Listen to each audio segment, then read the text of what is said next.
Gak habis thinking. Waduh, wadidaw, gurinjay, akaya. Bingung harus ngomong apa pas lihat pic spoiler yang baru saja keluar. Seseorang yang sudah lama mati dengan begitu heroik tiba-tiba muncul di hadapan kita. Tidak hanya kita, para Akazaya atau para abdi setia Kozuki Oden akhirnya terkaget-kaget setengah mati melihatnya. Yap, Kozuki Oden muncul di chapter 1007. Sebenarnya, pic spoiler ini udah dari tadi kulihat dan udah kuposting di Facebookku sekitar jam setengah 5 sore waktu Indonesia Barat lah. Namun karena tadi lagi di klinik, belum bisa buat. Akhirnya habis maghrib, baru bisa nulis ini. Bingung gak lu, Leo? Sama, gua juga bingung.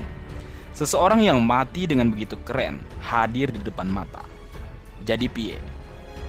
Sebenarnya udah kusiapkan nih opini dan pendapat. Garis bawahi, ini bukan teori ya, Leo. Tapi kalau kalian mau anggap seperti itu, ya monggo silahkan. Kebetulan salah satu adik onlineku, karena memang kami akrab meski nggak pernah bertemu langsung. Akrab karena sama-sama mencintai manga ini atau manga One Piece. Namanya Rezan. Kebetulan pendapat atau opininya kurang lebih sama dengan apa yang aku sedang pikirkan. Dia berkata seperti ini. Setelah ngelihat spoiler chapter terbaru, muncul Kozuki Oden. Gue atau aku kepikiran beberapa alasan kenapa bisa Oden di situ. Tapi cuma satu alasan yang bikin gue yakin bener.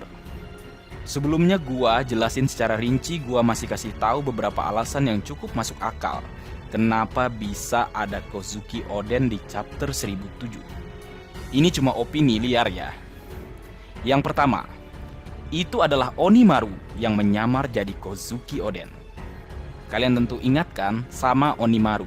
Dia itu rubah kesayangan Daimyo Ringo, yaitu Shimotsuki Ushimaru.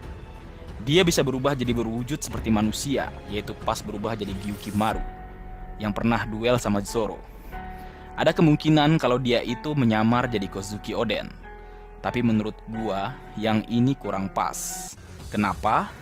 Yang pertama, buat apa dia berubah jadi Kozuki Oden? Setega itukah sama Akazaya harus PHP? Yang kedua, apakah dia bisa meniru wujud orang atau jangan-jangan cuma bisa berubah ke satu wujud saja? Yang ketiga, perannya udah cukup menurut gua. Dia udah sangat berguna di Wano Kuni dan udah waktunya dia istirahat. Masa Akazaya perannya lebih kecil dibanding seekor rubah?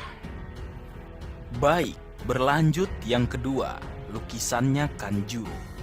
Ini juga cukup masuk akal. Secara Kanjuro bisa gambar sesuatu yang mirip banget sama aslinya. Tapi, buat apa motifnya? Dia kan musuh Akazaya. Kalau dia mau jebak Akazaya, buat apa pakai dijagain dan dirawat? Di situ kita lihat kan, ada perban di Akazaya. Tapi masih ada kemungkinan andaikan ada orang lain yang rebut kekuatan Kanjuro, atau dia tobat.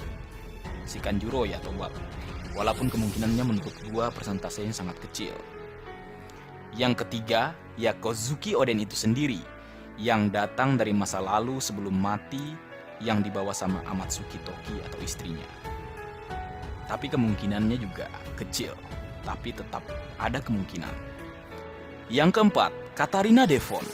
Katarina ini mirip-mirip sama Bon Clay atau Mr. Two. Dia bisa berubah wujud, mirip banget kayak orang lain. Contohnya saat dia meniru Absalom saat mengelabui Gekko Moria.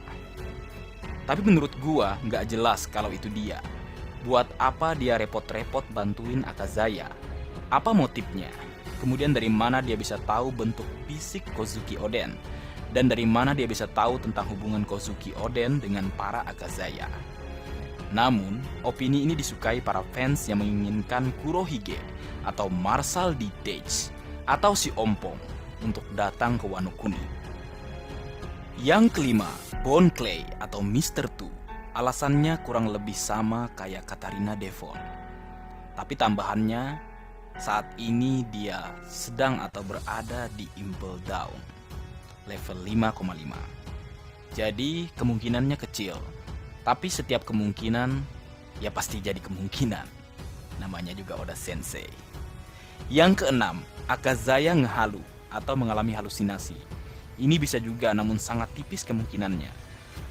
Kemudian yang terakhir, yang ketujuh. Nah, ini opini yang menurutku cukup masuk akal, Leo.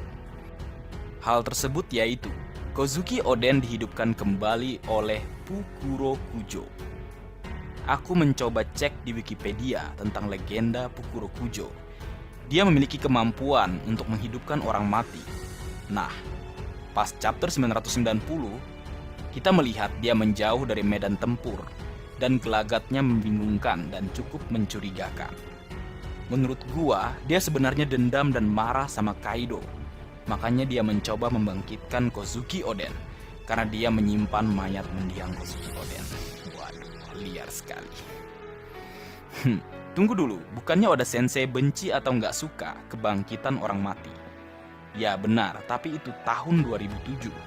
Tahun 2007 itu pas Brook muncul dan banyak pasukan zombie hidup atau dimulainya Arch Thriller Bark.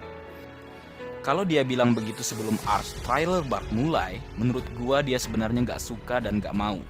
Tapi karena kebetulan plot seperti mayat hidup Ryuma dan pedang Susui juga buat membangun Arch Wano Kuni, makanya mau nggak mau dia lakuin itu, walaupun dia membencinya.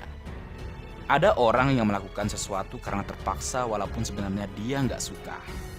Nah, kalau beliau ngomong begitu pas Arch Thriller Bark udah mulai, alasan dia benci bangkitin karakter mati mungkin karena dia merasa kurang etis dan gak tega sama karakter-karakter yang harusnya udah tenang tapi malah dibangkitin dan bikin perasaan mereka hancur. Kayak kejadian zombie Sindri yang menangis. Alasan lain, kenapa Oda Sensei membangkitkan Kozuki Oden padahal benci? Ya karena manusia bisa saja merubah pandangannya seiring berjalannya waktu. Dan kita ketahui bersama, Oda Sensei mengatakan hal itu 14 tahun yang lalu. Seorang Masashi Kishimoto saja sekarang garap Boruto. Catat, manusia bisa berubah seiring berjalannya waktu. Entah itu karena pengaruh lingkungan dan lain sebagainya. Baik, terakhir kembali gua tekanin, sekali lagi, ini hanya opini, bukan fakta. Oke Leo? Nah begitu kurang lebih katanya adek gua Leo, atau si Reza. Dan terakhir, dari gua hal yang pernah dijanjikan Oda tentang sosok legenda yang akan muncul di Arch Wano Kuni. Apakah memang seorang Kozuki Oden yang dihidupkan kembali? Menarik, menunggu kebenaran yang akan Oda Sensei ungkap selanjutnya. Baik, mungkin segitu dulu yang bisa aku bagi bersama kalian Leo. Semoga kalian terhibur dengan apa yang aku buat dalam kesempatan kali ini. Terakhir, jika ada kesalahan dalam pengucapan atau hal yang menurut kalian kurang pas atau kurang tepat, Marga Anime memohon maaf yang sebesar-besarnya. Seki!